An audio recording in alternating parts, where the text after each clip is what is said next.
Hello and welcome to Brodual.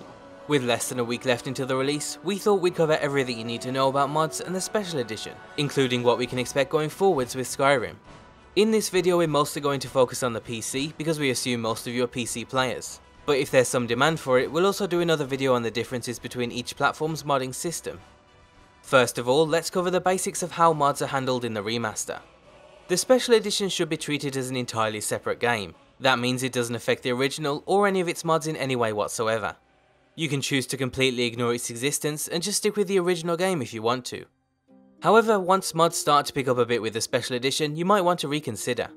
On top of significant visual improvements to the base game, the special edition also lets PC users benefit from improved memory availability and some bug fixes. Your old save files will even work too. On the PC, you'll be able to get mods in all of the ways you can now, except you need to swap out the Steam Workshop with Bethesda's own platform, which if you've played Fallout 4 you'll be more than familiar with. Alternatively, you could just stick to using your favourite mod manager and your favourite sites like the Nexus or Lovers Lab. The remaster is already confirmed to have its own page on the Nexus too, which helps avoid any confusion when searching for mods.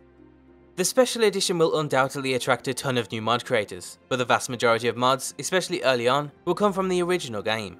Very few of these mods will automatically work with the remaster, and most will need to be ported over after launch. Thankfully, despite that, we can still expect a wide variety of our favourite mods from day one.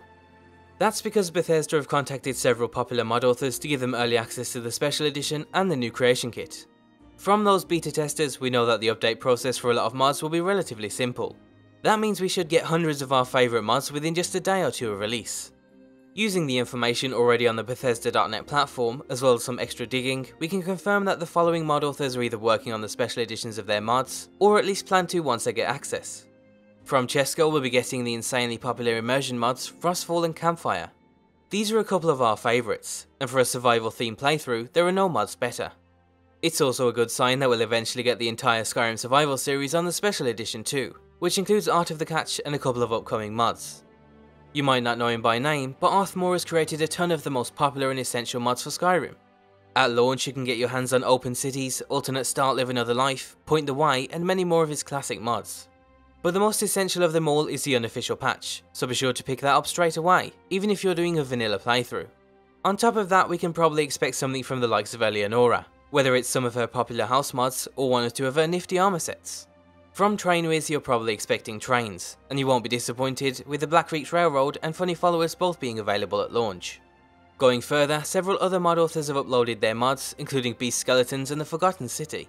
The author of the Dynamic Distant Objects mod has also confirmed he's working on a special edition version, so despite the remaster already making improvements to view distance, PC modders will get even more. We can also confirm that the creator of Ordinator, the Apocalypse spell package and Wildcat also plans to update his mods, but unfortunately hasn't been given early access like the others, so we might have to wait a little bit longer. But as you can see, modders are keen to get their mods into the remaster, so we'll have plenty to choose from in no time. However, a problem may still arise with author absences. Due to copyright protection, if the original author never returns to update their mod, we may never see it in the special edition. Without permission from the original author, others won't be able to update someone else's work and then upload it for the general public. But if you're on a PC, you could always just update it yourself and keep it for personal use. I guess the silver lining to this is that others will have to step in to recreate these mods, which means we might get something even better than before. Another hurdle comes when you involve more complex tools and mods, which will almost definitely need more significant updates, or in some cases be recreated from scratch. Almost any mod with a DLL file will have to be redone, which includes mod titans like SKSC and ENB.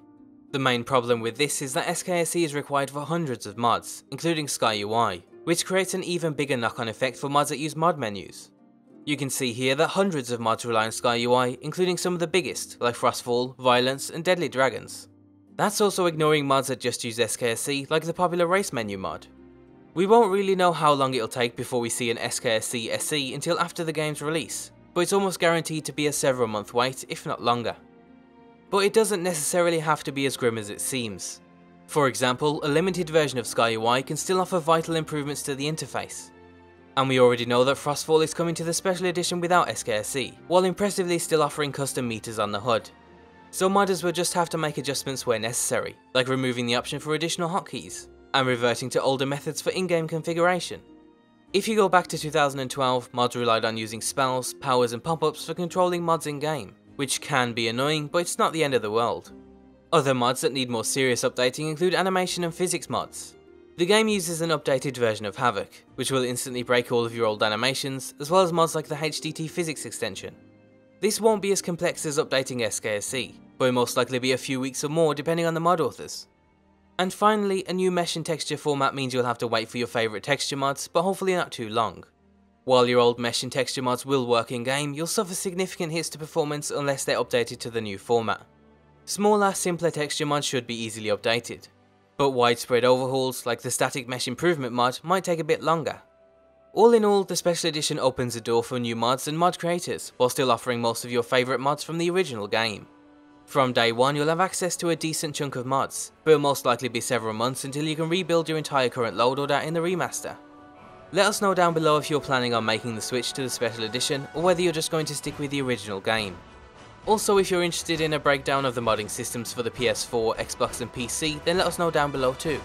And as always, be sure to support mod authors in any way possible, check out g2a.com, and thanks for watching.